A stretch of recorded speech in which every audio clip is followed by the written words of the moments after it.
Wave Part 1. The journey begins. The ocean stretched endlessly beneath a sky painted with fading shades of orange and crimson. The sun was slowly sinking, leaving a golden trail on the waters that shimmered like molten fire. The naval ship moved forward steadily, its bow cutting the waves with quiet determination. For those who served aboard, this was not just steel and machinery, it was home, duty, and destiny. On the deck stood dozens of men, each wearing the proud uniform of their navy. Some were veterans with eyes hardened by years at sea, others were young cadets who carried more dreams than scars. Yet, in every chest beat the same heart, the heart of a soldier sworn to protect his homeland. Among them was Lieutenant Farin, a man in his early 30s. His gaze was fixed on the horizon, but his mind drifted back to the memory of his village. He remembered his mother waiting at the door whenever he returned, her lips whispering prayers. She would place her hand over his head and say, "You protect us by protecting the sea." Those words became the anchor of his courage. On the lower deck, Cadet Bilal sat quietly with a photograph in his hands. It showed a little girl with bright eyes and a playful smile, his younger sister. She had been the reason he had chosen this path. "Promise me you'll come back a hero," she had said before he left. Bilal had smiled and nodded, but now, alone under the vast sky, the weight of that promise pressed heavily on him. The ship's captain, Haris, moved among his men with a calm presence.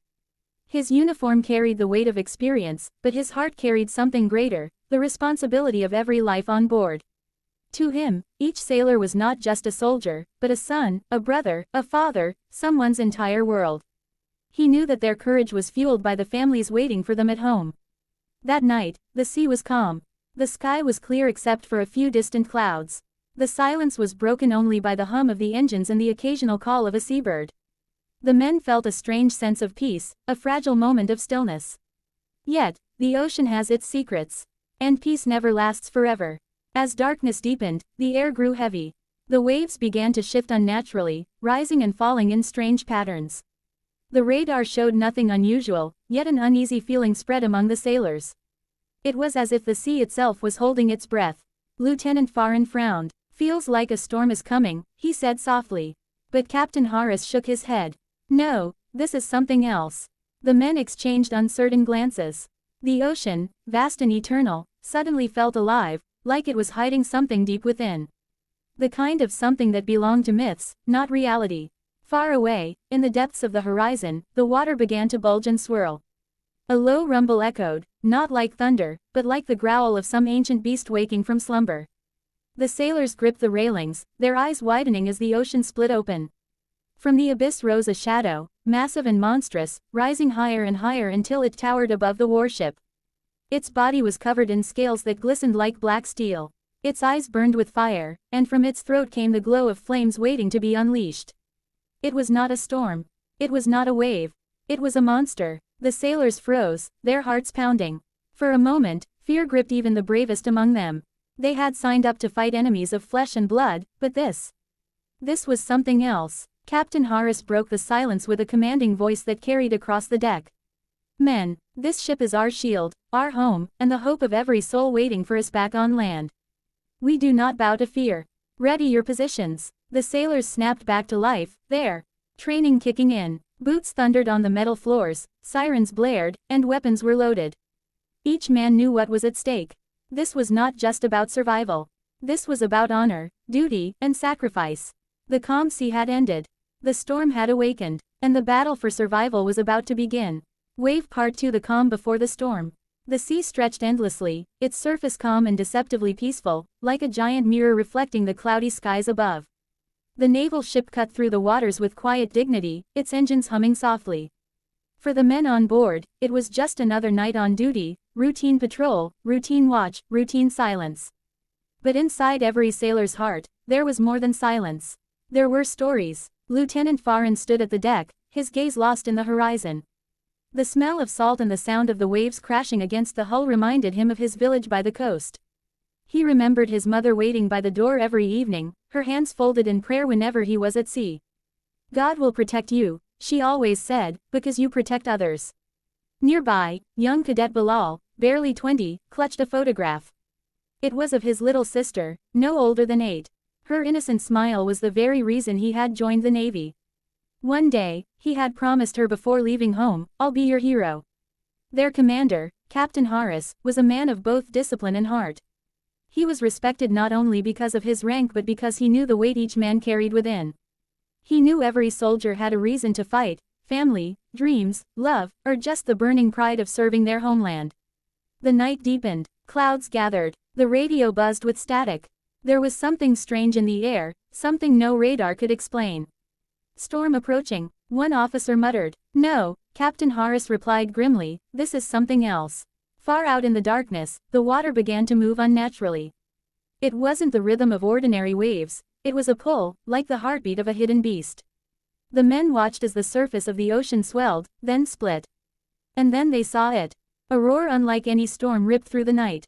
From the abyss rose a colossal figure, scaled, armored, and crowned with horns that glowed like molten lava.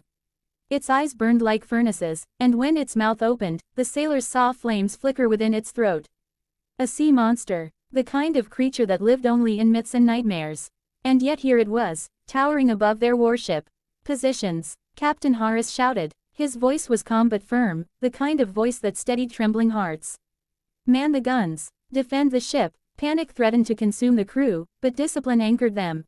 Sirens blared across the vessel, boots thundered against the metal floors, and within seconds every man was at his station. The monster let out a guttural growl, shaking the ocean around it. Then came the first strike. Its jaws opened wide, and a stream of fire burst forth, scorching the side of the ship. Metal screamed under the heat, alarms rang, and smoke poured into the night sky. Bilal, clutching his weapon, felt fear grip him like never before. His hands shook, his throat dried, but then he remembered his sister's smile. He whispered to himself, "Be her hero." The gunners fired. Explosions cracked the night as shells struck the beast's body. The water around it boiled with fire and steel. But the monster was strong, each wound only made it angrier. It slammed its tail into the ocean, sending a tidal wave that rocked the ship violently. Sailors were thrown off their feet, but none abandoned their posts. "Stay steady," Captain Harris bellowed. "This ship does not fall."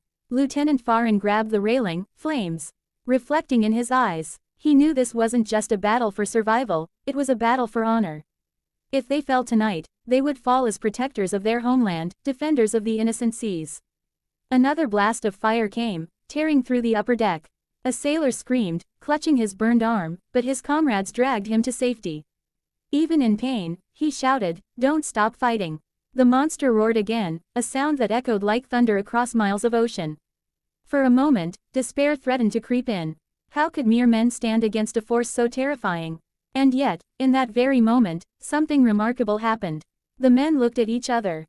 They saw not fear, but determination. Not weakness, but strength.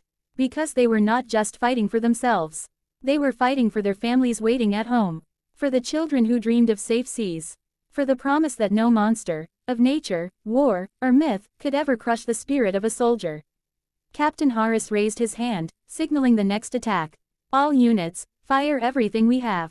And with that command, the naval ship roared back. Missiles streaked across the sky, machine guns blazed, and the night turned into a battlefield of fire and steel. The monster writhed, shrieked, and fought back with fury, but the men stood unbroken. Each shot fired was not just a weapon, it was a prayer. Each explosion was not just destruction, it was sacrifice. The sea boiled with chaos, but within the heart of every sailor, there was only one truth. They would not surrender.